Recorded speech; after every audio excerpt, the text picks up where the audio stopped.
Vamos abrir nossas Bíblias, irmãos, em Gênesis.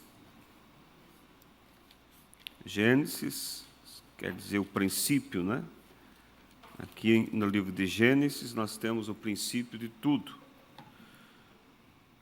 do bem e também do mal, né? Tudo começou aqui em Gênesis, as sementes semeadas, né? As obras do bem, através de Deus, e as obras do mal, através da Satanás, né? Gênesis capítulo 1, ou melhor, capítulo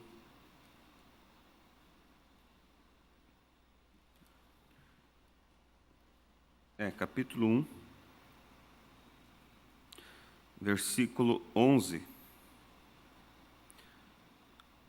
até o versículo 12. E disse Deus: produza a terra erva verde, erva que dê semente, árvore frutífera que dê fruto, segundo a sua espécie, cuja semente esteja nela sobre a terra, e assim foi. E a terra produziu erva dando semente conforme a sua espécie, e árvore frutífera, cuja semente está nela, conforme a sua espécie. E viu Deus que era bom. Vamos mais uma vez orar. Pai Santo, nós lemos a Tua palavra e pedimos a Ti agora que vivifique, unja a palavra nesta manhã, nos abençoando, Pai. Teus filhos saíram de casa, deixaram sua casa, o seu lar, para estar aqui nesta manhã, porque eles sabem, ó Deus, que esse lugar é o lugar mais importante desta cidade para se estar. Então, Pai, se eu for falar para eles de mim mesmo, eles vão sair daqui frustrados, Pai. Mas se o Senhor tomar a mim e ungir a palavra, eles sairão abençoados. E é isso que eu peço em favor do Teu povo, no nome de Jesus Cristo, Teu Filho. Amém, Jesus. Amém. Podeis assentar, irmãos? Louvado seja Deus. Eu quero nesta manhã meditar um pouco com vocês sobre o tema o final do ciclo, o fim do ciclo. Nós sabemos que tudo nesta vida tem um ciclo, né? Ciclo da vida e morte. Isso você vê na planta, isso você vê na vida dos animais, e você vê na vida do próprio homem também. Ele nasce, ele cresce, ele amadurece e depois termina. E esse ciclo, ele não falha. E como nós falamos domingo à noite, sobre lembrar do teu primeiro amor, o profeta mostra que todo o avivamento, ele começa com o fogo de Deus. Mas na segunda geração, esse fogo já vai se extinguindo. Na terceira geração, ele diz que as brasas brilham já superficialmente. E na quarta geração, o que resta é cinza. É o ciclo de vida e morte. E assim tem sido todo o tempo, e não muda. Mas veja vocês que quando se toma num âmbito mais amplo, você vai ver também que a vida, tanto do bem como do mal, que foi semeado ali no Éden, ele também teve o seu ciclo, está tendo o seu ciclo. É como a planta.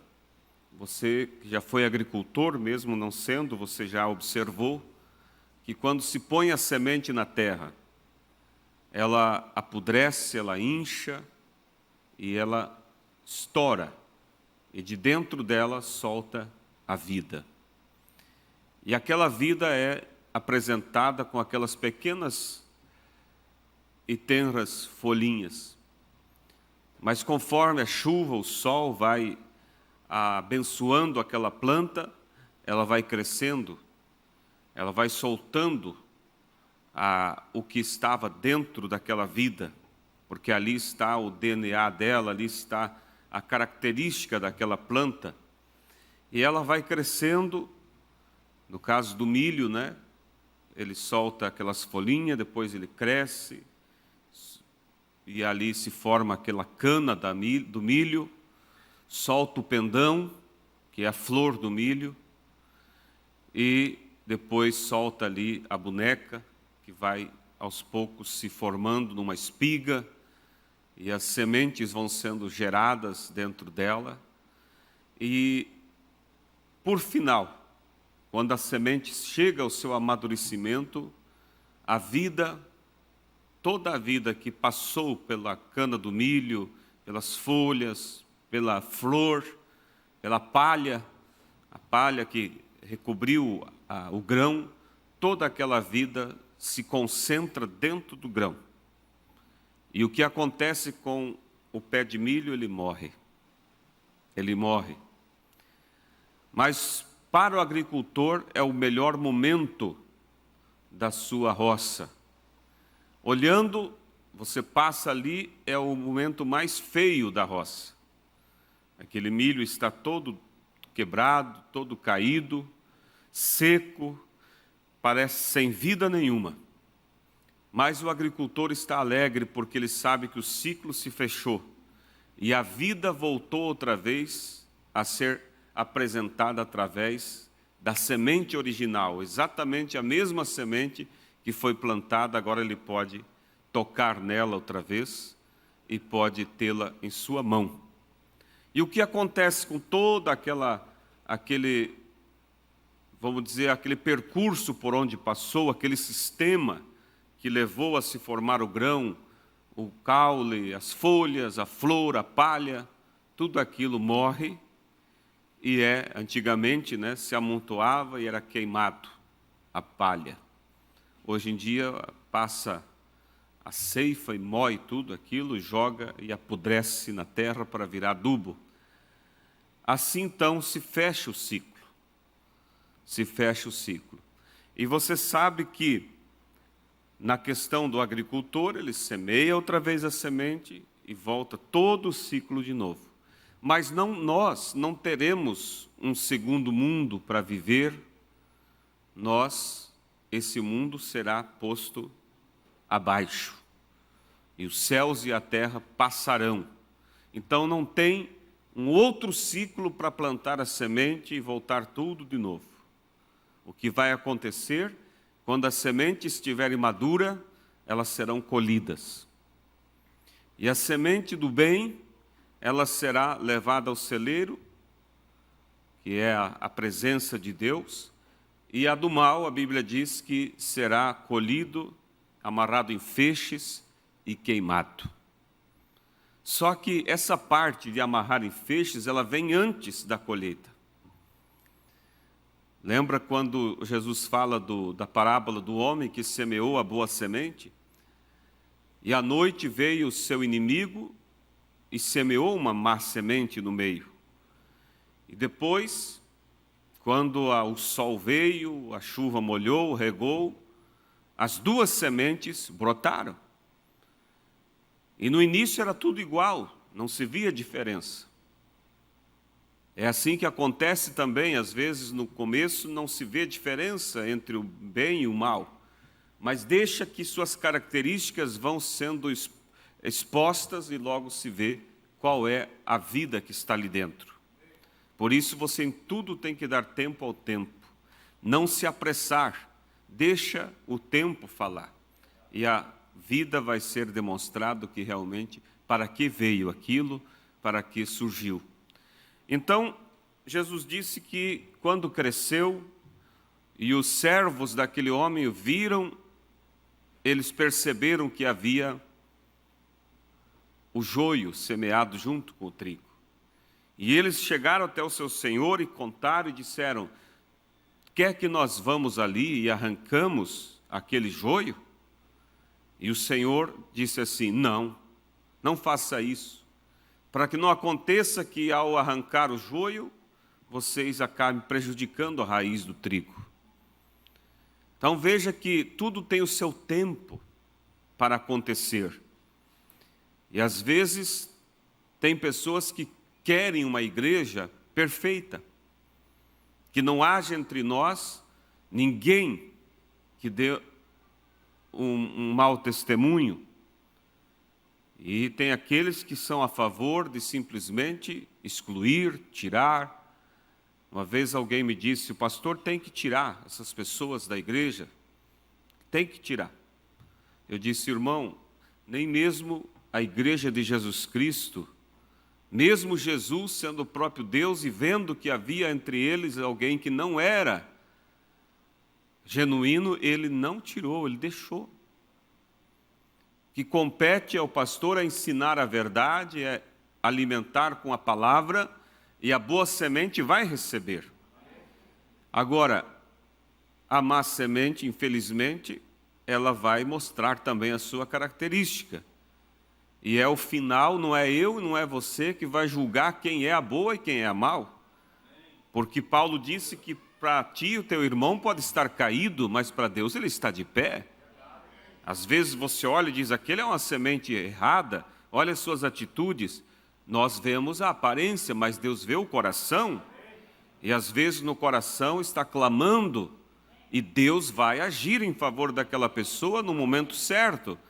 Por isso, nunca se deve julgar, e nunca se deve tomar atitude precipitadamente. E o pastor, ele prega como se todos fossem salvos, como se todos fossem ovelhas, e esse é o desejo. Jesus nunca mudou o seu sermão por causa que haviam Judas. Ele continuou pregando a palavra para o amadurecimento dos seus filhos. Entende? É Deus que sabe, é Ele que cuida e Ele sabe a hora de agir. Então veja que Jesus disse: não arranque o joio, porque vocês vão acabar prejudicando a raiz do trigo.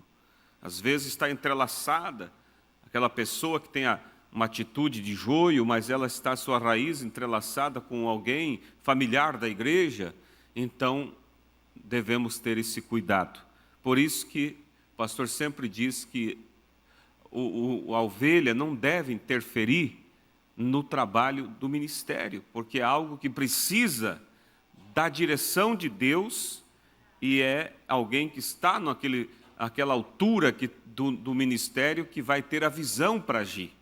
E nós devemos somente orar e confiar que aquele que Deus colocou está nos guiando pela palavra para o destino eterno. Amém?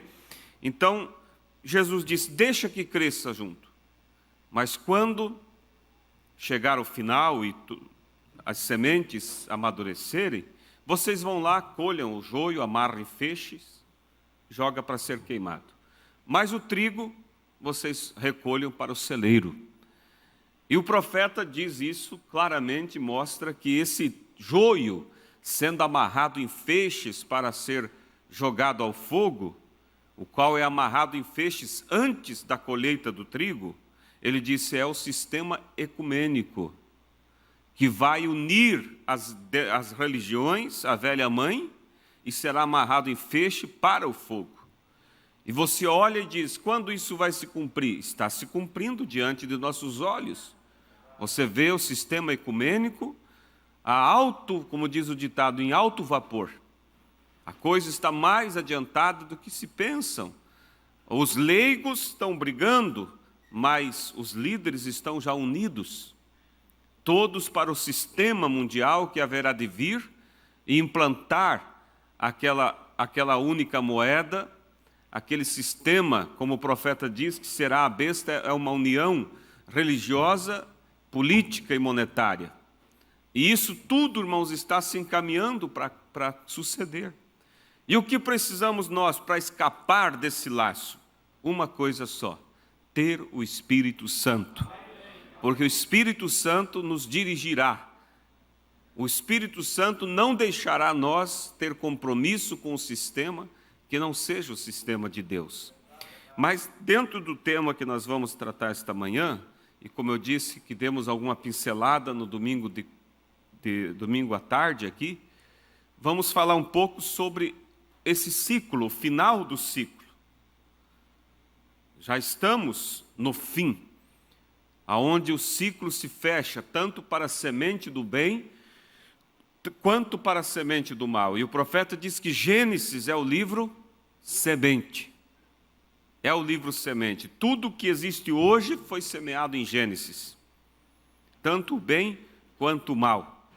E ele passou pelo tempo de crescimento, de floração, e agora o tempo de granar, gerar os grãos, e já está agora no final da fase de amadurecimento.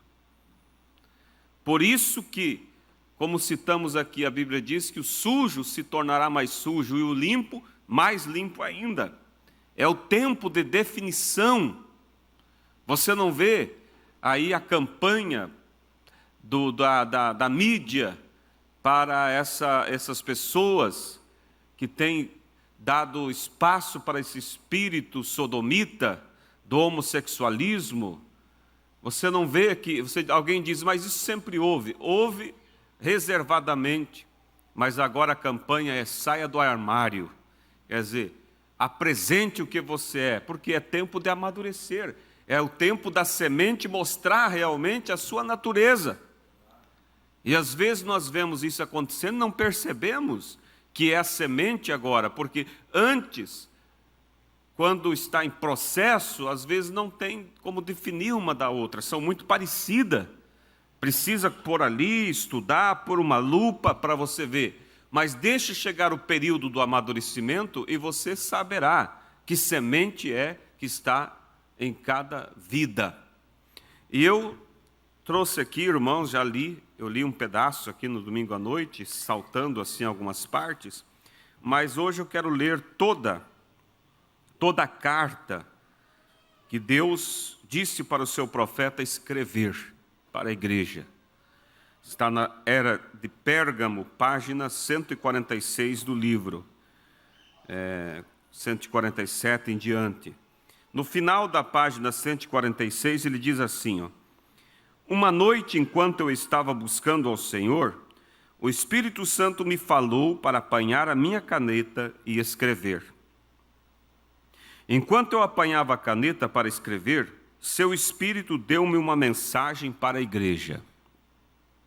Nós estamos esta manhã querendo saber qual é essa mensagem que o Espírito Santo disse ao profeta para escrever, né? Eu desejo trazê-la a vocês. Tem a ver com a palavra e a noiva. Agora ele começa aqui a escrever, então, o que o Espírito Santo lhe deu. Aqui está o que eu estou tentando lhes dizer.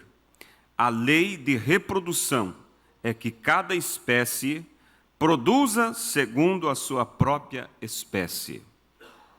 De acordo com Gênesis 1:11.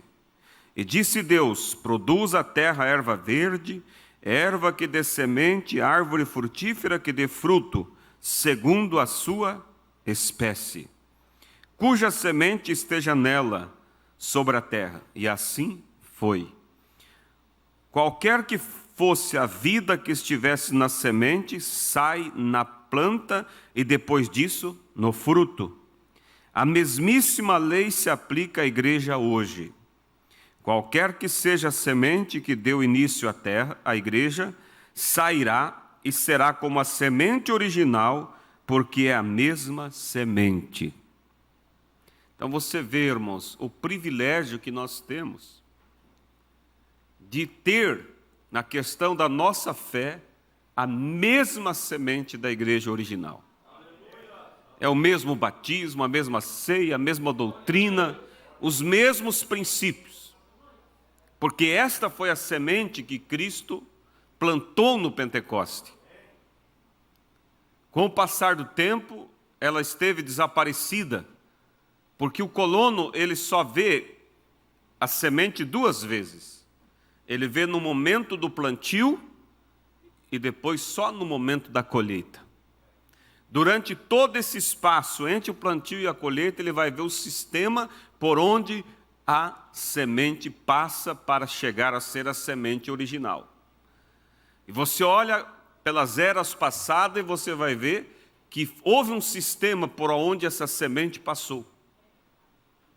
Quando Deus levantou Lutero, ali estava o sistema representado naquelas duas folhinhas do milho, Brotou a semente que havia sido enterrada por Nicéia, por Roma, ela agora solta o seu broto.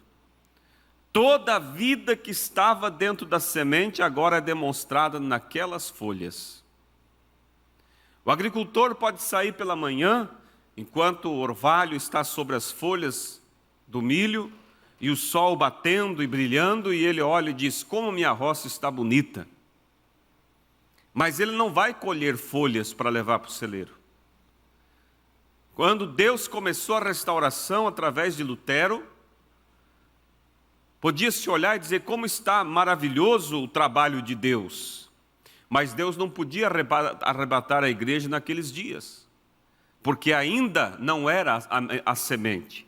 Mas aqueles que creram naquela mensagem foram salvos, porque era o conhecimento que eles tinham no momento.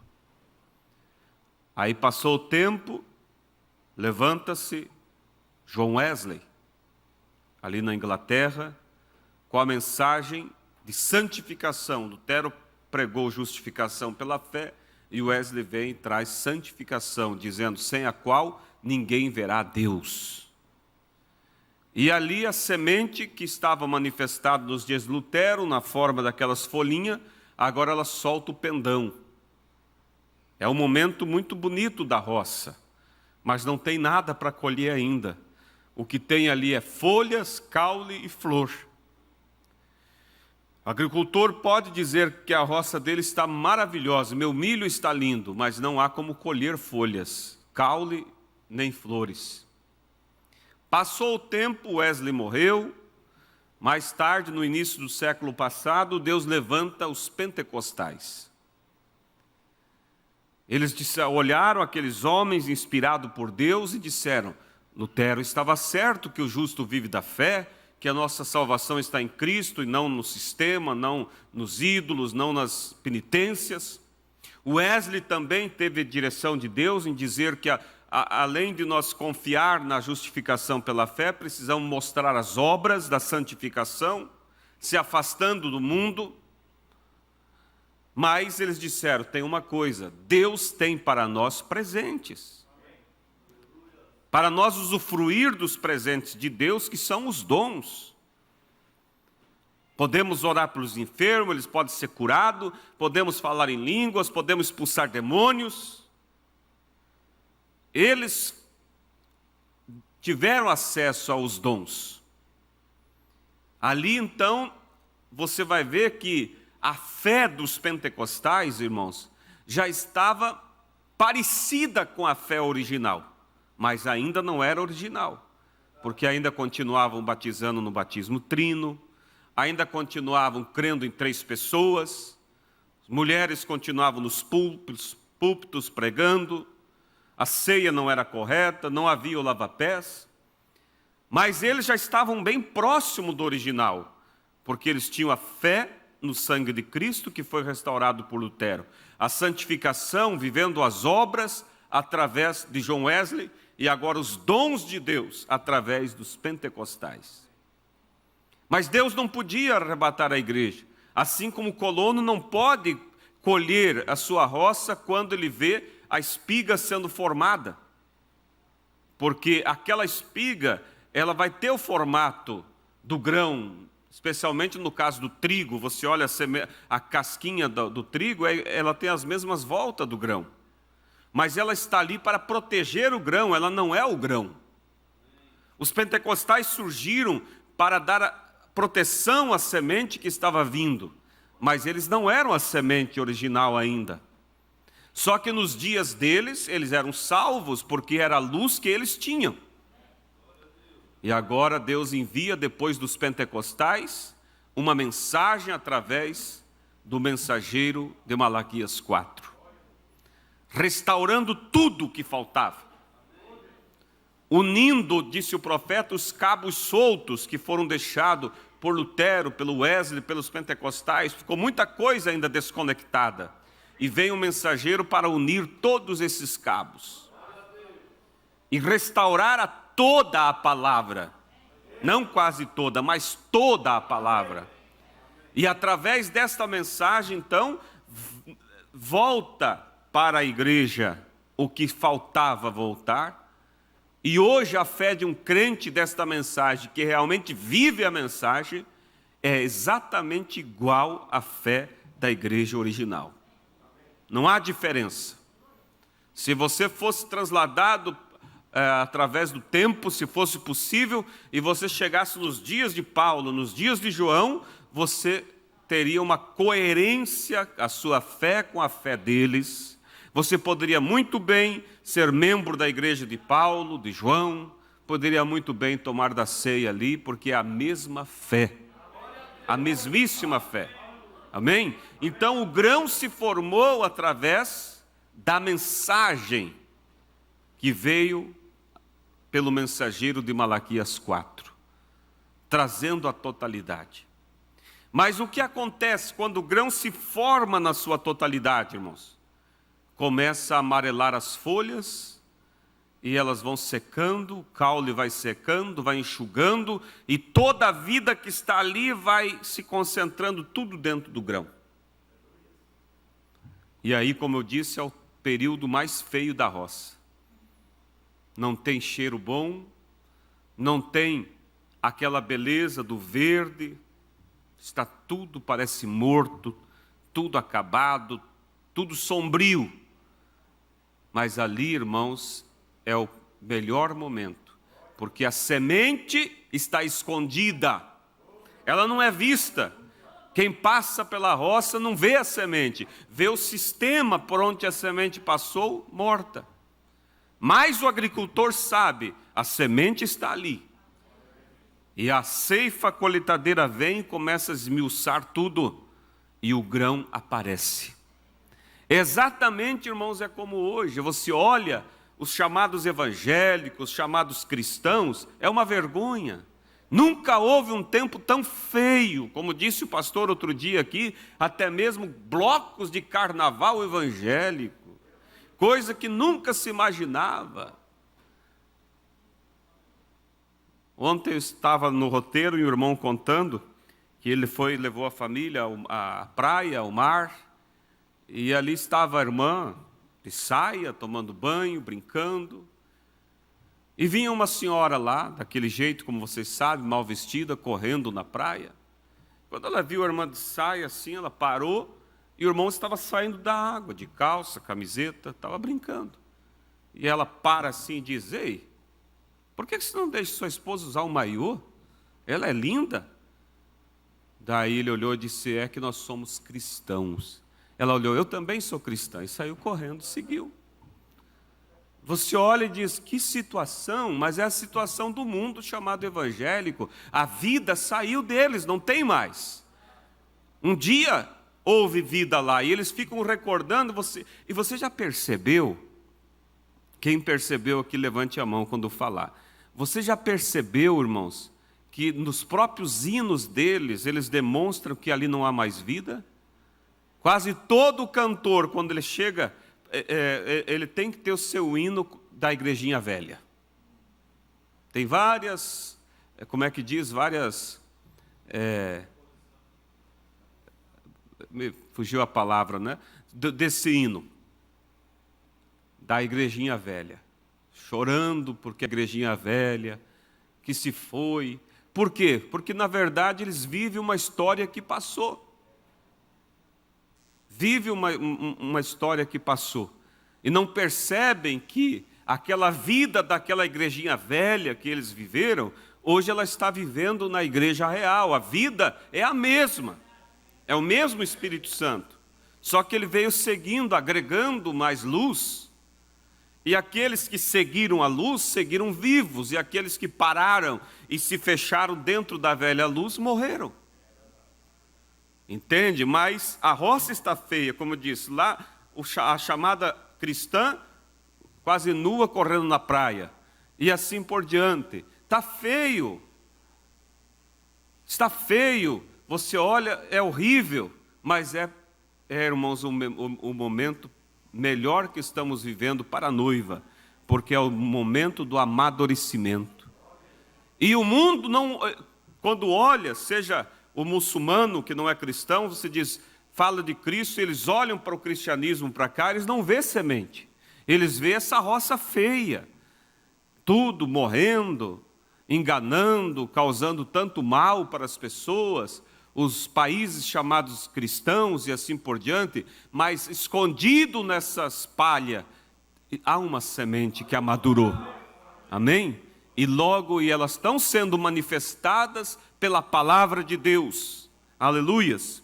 Então, irmãos, esse é o tempo. E o que nós precisamos, nós, como noiva de Jesus Cristo, é pedir a Deus que nos ajude a ter o amadurecimento completo. Porque uma semente, irmãos, ela pode estar formada, mas se ela não tiver contato o tempo certo com o sol, ela vai mofar, vai apodrecer. Mesmo tendo tudo já sobre ela, tem o germe de vida dentro, tem ali a polpa, tem tudo, mas ela precisa de um tempo de sol. Tantas horas de sol é necessário para o amadurecimento. Se ela for colhida antes, irmão, ela não vai prestar, vai azedar. Então, você diz, eu tenho toda a palavra. Sim, a palavra formou esse grão em você. Mas será que esse grão já está bem maduro para ser colhido? Ou precisa mais umas horas de sol? Ou precisa de mais tempo recebendo a luz do Evangelho sobre a sua vida? Esse é o período, irmãos, que nós precisamos tirar, às vezes, esses arbustos que estão cobrindo nós, para que o sol venha. Entretenimentos, coisas que às vezes vai cobrindo e vai tapando os raios do sol. E se você não cuida, isso vai causar muito dano. Então veja o que Deus falou ao profeta. Ele diz, e assim foi, qualquer que fosse a vida que estivesse na semente, saía na planta, e depois disso, no fruto. A mesmíssima lei se aplica à igreja hoje. Qualquer que seja a semente que deu início à igreja, sairá e será como a semente original, porque é a mesma semente. Nesses últimos dias, a verdadeira igreja noiva, a semente de Cristo, chegará à pedra de coroa, e ela será a super igreja, uma super raça. À medida que se aproxima dele, na noiva eles serão tão semelhantes a ele, que até mesmo serão a sua própria imagem. Amém? Isto acontece para que sejam unificados com ele. Eles serão um. Eles serão a própria manifestação da palavra do Deus vivo. As denominações, a semente errada, não pode produzir isto. Elas produzirão seus credos, seus dogmas, misturados com a palavra. Esta mestiçagem dá origem a um produto híbrido. O primeiro filho, Adão, foi a palavra semente de Deus falada. Foi-lhe dado uma noiva para se reproduzir. E é por isso que a noiva lhe foi dada para se reproduzir, para produzir um outro filho de Deus. Porém, ela caiu. Ela caiu por meio da hibridização, ela o fez morrer. Ao segundo filho, Jesus, também uma semente, uma palavra semente de Deus falada. Foi dada uma noiva como foi dada a Adão. Porém, antes que ele pudesse desposá-la, ela também caiu. Ela, do mesmo modo que a esposa de Adão, foi posta à prova para ver se creria na palavra de Deus e viveria, ou então duvidaria da palavra e morreria. Ela duvidou, ela deixou a palavra e ela morreu. Veja. Agora olha aqui. Deus presenteará Cristo com uma noiva querida, proveniente de um pequeno grupo da verdadeira semente da palavra. Ela é uma virgem de sua palavra. Ela é uma virgem porque não conhece nenhum credo ou dogma feito pelo homem, pelos membros da noiva. E através deles será cumprido tudo o que Deus prometeu ser manifestado na virgem. A palavra de promessa veio à Virgem Maria, mas esta palavra de promessa era para ele mesmo ser manifestado. Deus foi manifestado, ele mesmo agiu naquela ocasião e cumpriu sua própria palavra de promessa na Virgem. Fora um anjo que lhe trouxera a mensagem, mas a mensagem do anjo era a palavra de Deus, Isaías 9,6. Ele cumpriu naquela ocasião tudo o que estava escrito dele, porque ela aceitou a palavra dele em si. Vamos acompanhando, irmãos. Os membros da noiva virgem o amarão e terão os potenciais dele, pois ele é a cabeça deles e todo o poder pertence a ele. Eles são sujeitos a ele, assim como os membros de nosso corpo são sujeitos à nossa cabeça. Notem a harmonia do Pai, do Filho. Jesus nunca fez nada sem que primeiro lhe fosse mostrado pelo Pai. João 5,19. Esta harmonia deve agora existir entre o noivo e sua noiva. Ele lhe mostra a sua palavra de vida, ela a recebe. Ele nunca duvida dela, portanto, nada lhe pode causar dano, nem mesmo a morte, porque se a semente for plantada, a água a levantará novamente. Eis aqui o segredo disto: a palavra está na noiva como estava em Maria. A noiva tem a semente de Cristo, porque ela sabe o que ele quer que seja feito com a palavra. Ela cumpre a ordem da palavra em seu nome, porque tem o assim diz o Senhor. Então a palavra é vivificada pelo Espírito e acontece, assim como uma semente que é plantada e aguada, ela chega à plena colheita, servindo a seu propósito. Os que estão na noiva fazem somente a vontade dele. Ninguém pode fazê-los agir de outra maneira. Eles têm o assim diz o Senhor, ou se mantêm calados. Eles sabem que tem que ser Deus neles fazendo as obras, cumprindo sua própria palavra. Ele não completou toda a sua obra durante seu ministério terreno. Portanto, agora, ele opera na noiva e através dela. Ela sabe disto, porque não era tempo ainda dele fazer certas coisas que ele deve fazer agora. Porém, agora, ele cumprirá através da noiva essa obra que ele deixou para esse tempo específico. Você vê, irmão, a responsabilidade da noiva? É se tornar uma semente original, igual a ele, e operar os mesmos sinais que ele operou. Inclusive, há sinais que ele não fez nos seus dias, porque não era a hora, disse o profeta. Mas ele fará através da noiva. Então, a noiva tem um papel a desenvolver. E não vamos jogar, como alguns, a responsabilidade desse papel que tem que ser desenvolvido em nós no mensageiro. O mensageiro fez sua parte. Mas você vê muitos que acham que ele tem que voltar, ressuscitar, fazer obras, milagres. Esquecem que essas obras têm que ser feitas através da igreja, de nós.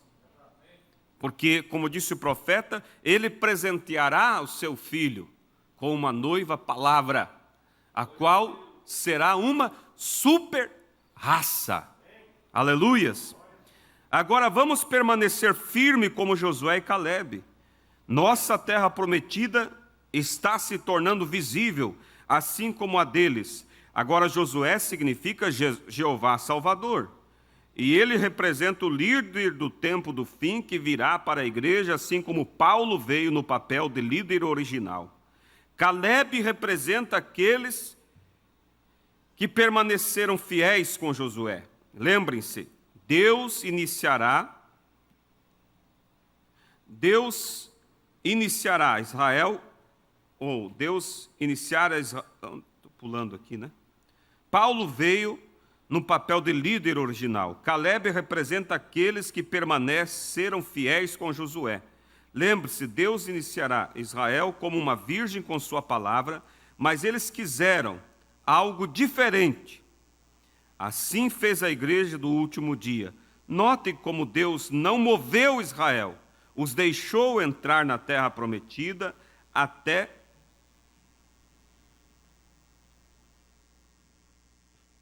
Notem como Deus não moveu Israel ou deixou entrar na terra prometida até que fosse o seu próprio tempo designado. Ora, pode ser que o povo tenha pressionado Josué, o líder, e dito: a terra é nossa, vamos avançar e tomá-la.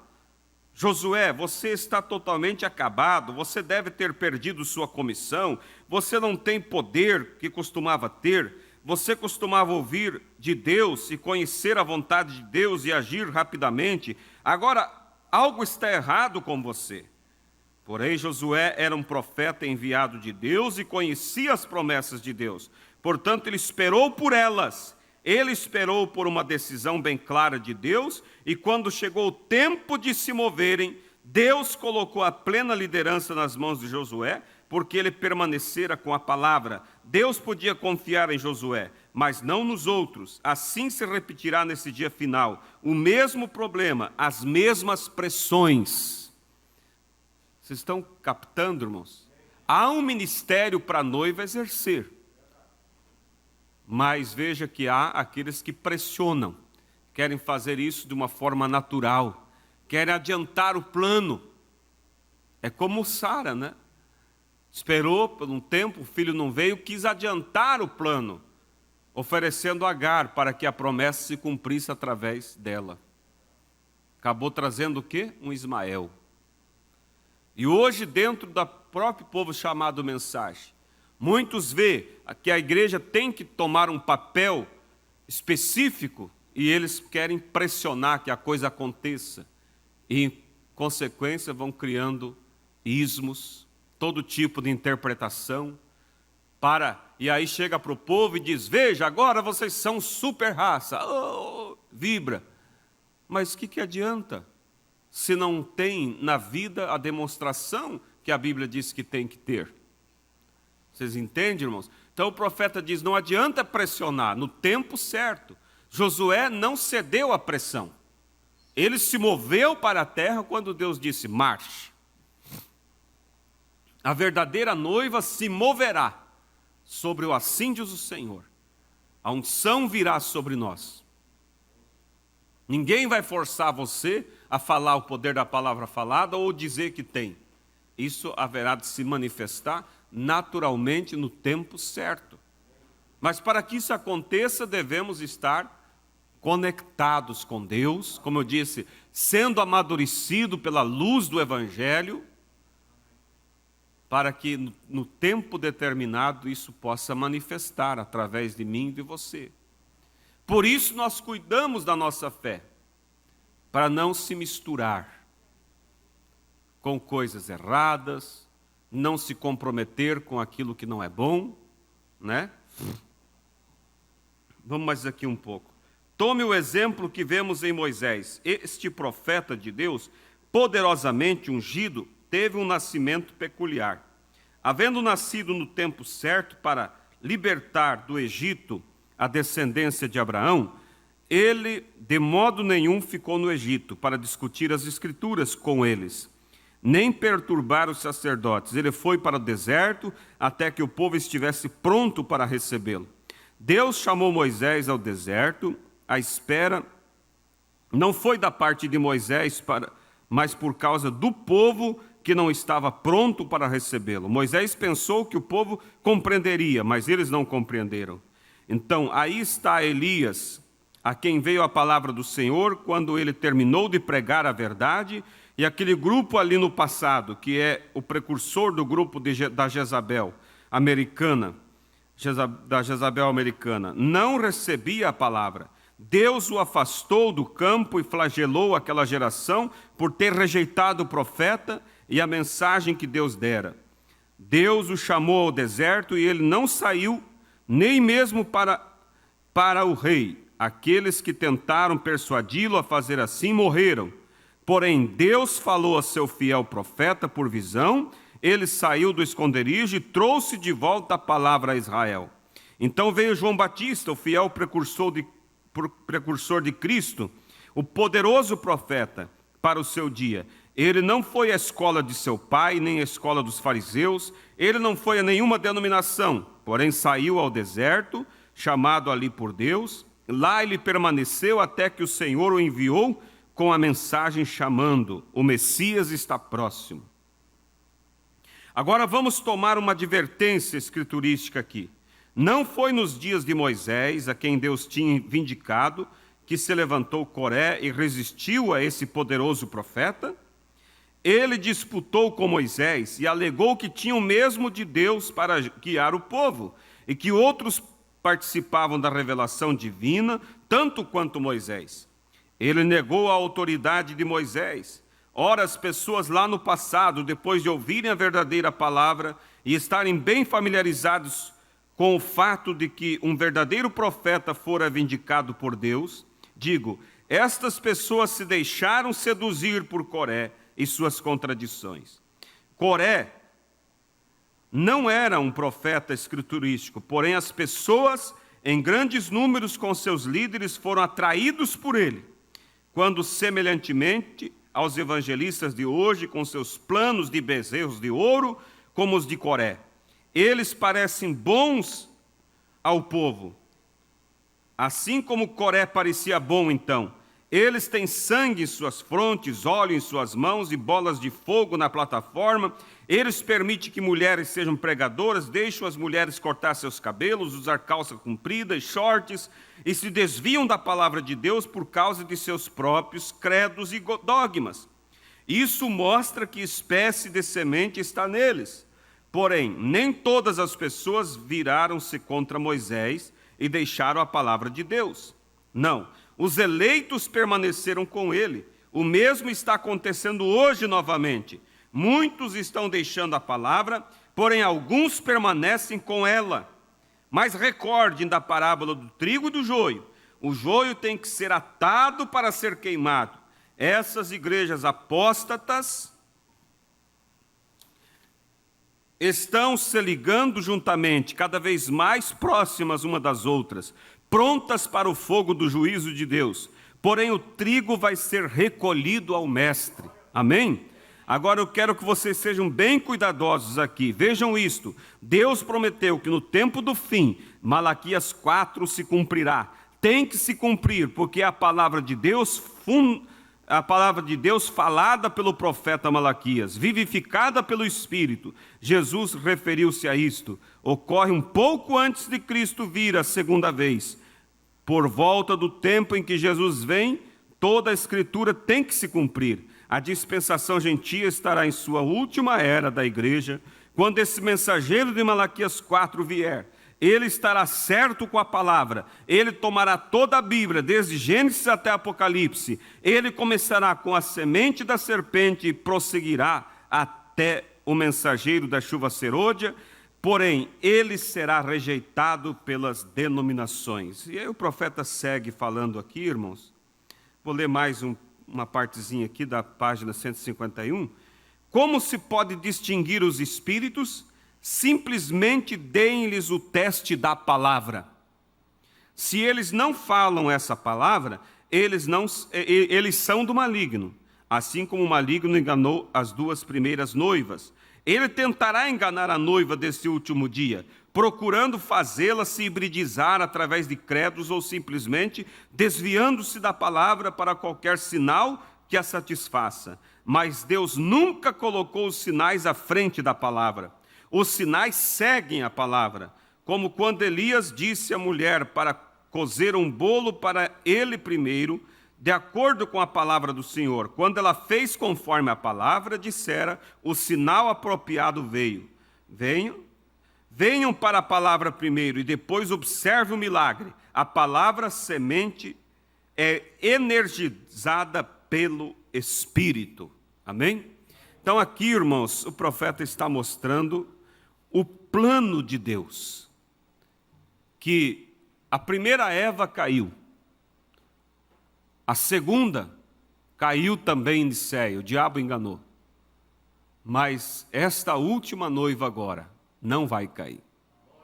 O profeta diz, a mensagem não vai se denominar. Agora é claro que entre os chamados da mensagem pode haver aqueles que procuram, como vimos aqui, adiantar o passo, pressionar para que aconteçam as coisas, e vão criar um Ismael.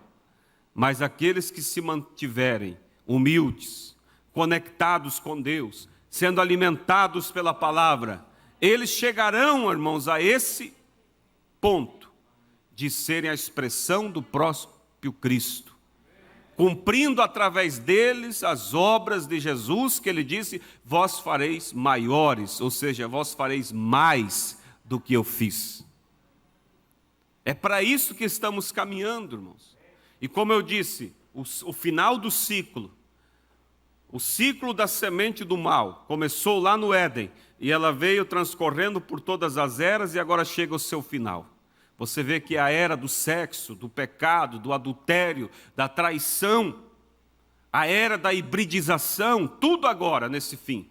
Porque a semente tem amadurecido e voltado ao mesmo original da semente do mal que foi semeada lá. Mas a semente do bem estava em Adão. E caiu, por causa do pecado, mas Deus brotou, Deus foi trazendo a restauração, e hoje nós chegamos também, a noiva tem que chegar a exercer a mesma autoridade que Adão existiu antes da queda, porque é a semente voltando ao original. E nós tivemos um Adão que tinha o poder da palavra falada, tinha domínio sobre a natureza. Por isso Deus manifestou através do profeta essas características, mostrando por 5 vezes a palavra falada em funcionamento, criando o esquilo, parando a tempestade, convertendo os filhos da irmã Hatmos, curando a irmã Meda, ressuscitando o peixinho. E tudo isso o profeta mostra, era só um sinalzinho para mostrar o que a igreja, a noiva, terá antes do rapto. Então, por isso, irmãos, nós sabendo o nosso chamado e o porquê estamos aqui, nós vamos levar mais a sério. Uma pessoa que sabe, irmãos, o que tem sobre ela, vai se vender por alguma prazerzinho da carne aí fora? Não vai. É como disse o irmão Reinaldo ontem, sexta-feira, na live, quando ele falando com aquela jovem, filha de uma irmã, e a menina cresceu ali na igreja desde pequena, mas se foi para o mundo. Quantos lembram? O irmão Reinaldo disse que, conversando com ela, disse: irmã, você não tem saudade? Naquele momento ele ouviu a voz dentro, disse: saudade de quê? É isso, né, irmão? Voltar para onde? Voltar para onde? Como que ela ia ter vontade de voltar, sendo que ela nunca esteve lá? Mas ela via todos os cultos, fisicamente. E a comprovação de que essa voz que falou com ele era Deus falando, foi a resposta da menina: não tenho saudade, não tenho vontade de voltar. Ela nunca esteve lá, como é que vai sentir vontade de ir lá? Então tem pessoas, irmãos, que eles facilmente se comprometem com o erro, porque nunca estiveram em Cristo. Mas esteja você em Cristo e reconheça o ministério que Deus deu a você, que você vai exercer, e você, irmão, não se venderá por nada. Não é uma briguinha de casal que vai fazer se afastar da igreja, mas vai fazer se acertarem, sabendo quem você é. Você vai dizer: o quê? Eu? Chamado para uma missão tão especial, vivendo uma vida tão rasteira? Não, para com isso. Mas se não tem consciência disso, irmãos, vive de qualquer jeito. Mas lembre-se, irmãos, há uma missão para a noiva. Há uma missão para a noiva. E o profeta diz: o que vocês viram em partes no meu ministério, virá em plenitude sobre vocês. Ou seja, na totalidade sobre vocês. Não vamos jogar essa responsabilidade de volta ao profeta. Não, é nós agora. Mas o profeta precisa estar aqui. Irmãos, nós já temos a mensagem.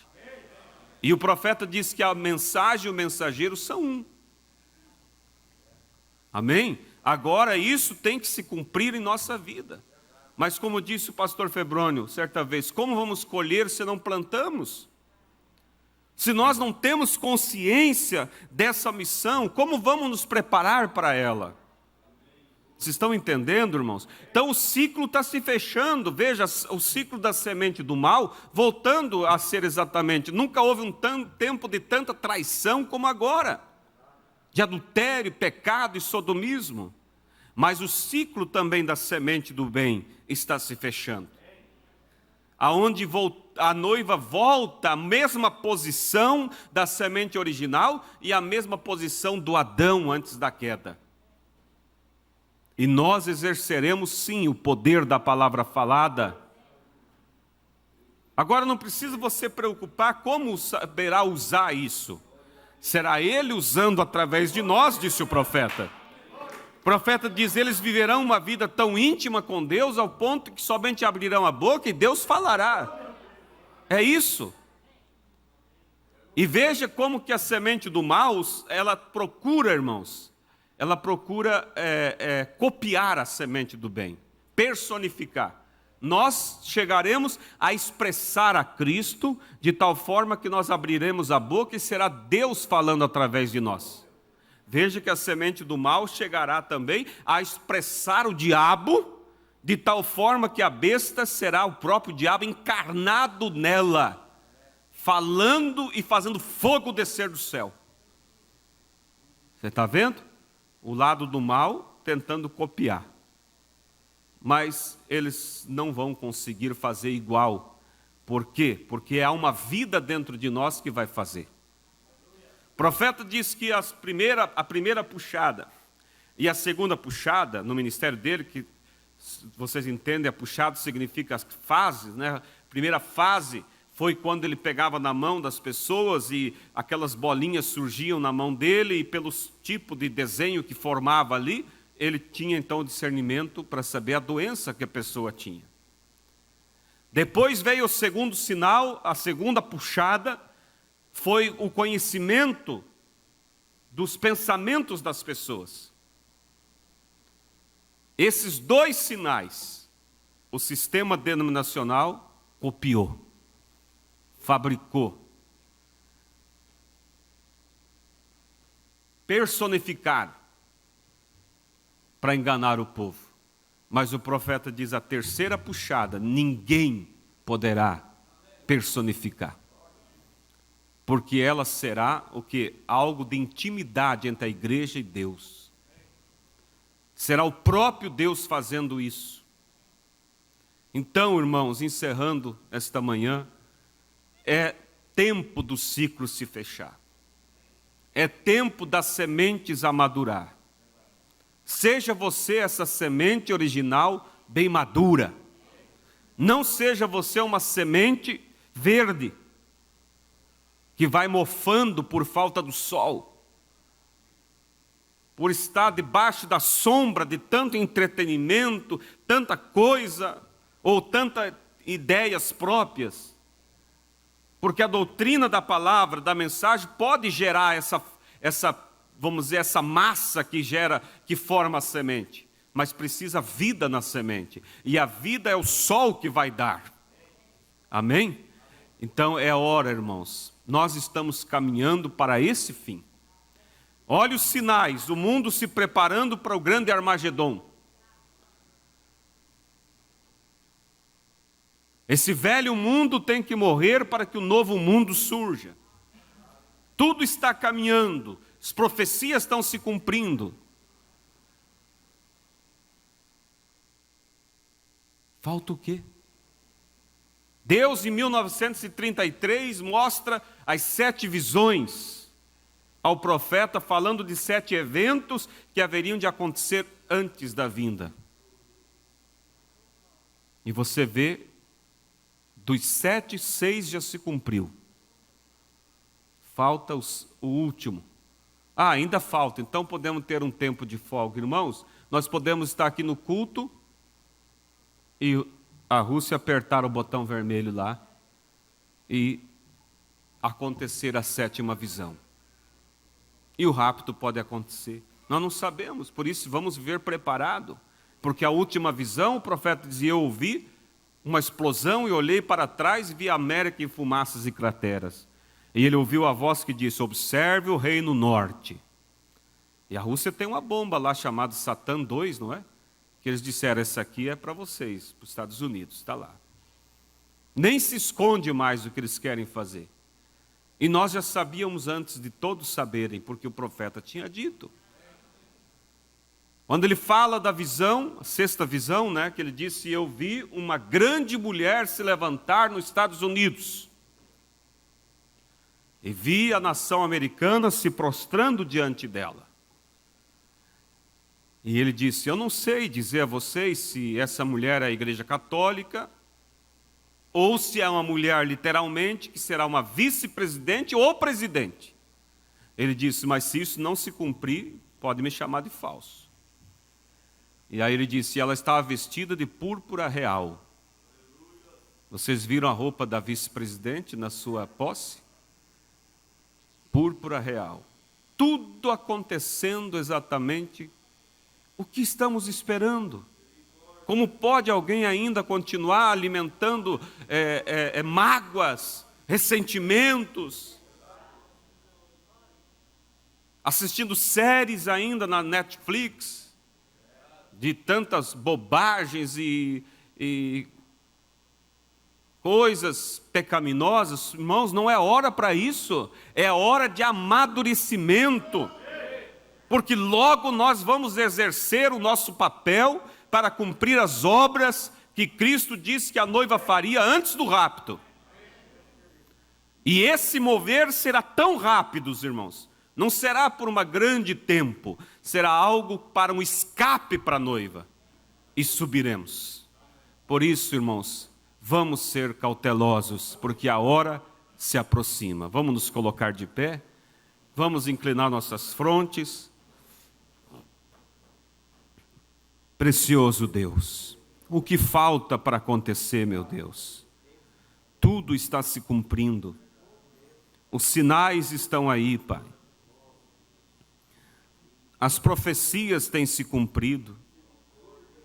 Ó Jesus, como isso deve angustiar o seu coração quando vê as pessoas tão indiferentes, sabendo, Pai, que o trem já está chegando à plataforma de embarque, e muitos estão com seus saquinhos de pipocas, passeando, olhando as vitrines, despreocupados. Pai, não é hora para isso, Pai. É hora de ajustarmos os cintos, é hora de prepararmos para o grande dia, Pai. Oh Deus, eu sei que de mim mesmo eu não sou capaz de executar esses sinais que a Tua palavra diz que a noiva fará no último dia. Mas eu sei que o Senhor pode fazer, por isso somente me entrego em Tuas mãos, para que o Senhor tenha o domínio, Pai. E eu peço pela igreja, Tua noiva, o Teu povo, que seja despertado nesta hora final, Pai, porque o grande dia está chegando. Acorda-nos, Senhor, belisca-nos a nossa consciência, para vermos o momento que estamos vivendo, onde o ciclo está se fechando, Pai, e não queremos ficar para trás, mas queremos estar entre aquelas sementes que serão recolhidas para o celeiro. Conceda isso, Pai. O joio já está sendo amarrado, logo serão lançados no fogo, Pai. Oh Deus, que hora estamos vivendo, Pai. Deus querido, toma, Senhor, cada irmão, cada irmã, e aviva isso em nossos corações, porque a hora se aproxima, a hora é avançada, meu Pai. Eu peço pelos meus irmãos aqui presentes, eu peço por aqueles que estão pela internet nos acompanhando, eu peço pela Tua noiva espalhada por todos os cantos da terra, eu peço que o Senhor possa nos levar a essa posição final, Pai. Sim, meu Deus, cuida de nós. Em nome de Jesus Cristo, nós lhe pedimos, Senhor. Amém, amém. Aleluia, Senhor. Aleluia. Obrigado, Jesus. Obrigado, Senhor. Maravilhoso é o Senhor. Maravilhoso. Obrigado, Senhor. Santo, santo, santo é o teu nome. Oh, grande Deus e Pai. Oh, nós te louvamos. Nós glorificamos a ti, Senhor. Obrigado, Senhor. Envia esse avivamento aos nossos corações, Pai. Oh, cumpra o teu ministério em nossas vidas. Que o Filho da promessa possa vir. Que possamos estar, Pai, bem alinhados contigo e com a tua palavra. Aleluia, Jesus. Conceda isso, meu Pai, nós te pedimos, em nome de Jesus Cristo. Aleluia. Glória a Deus.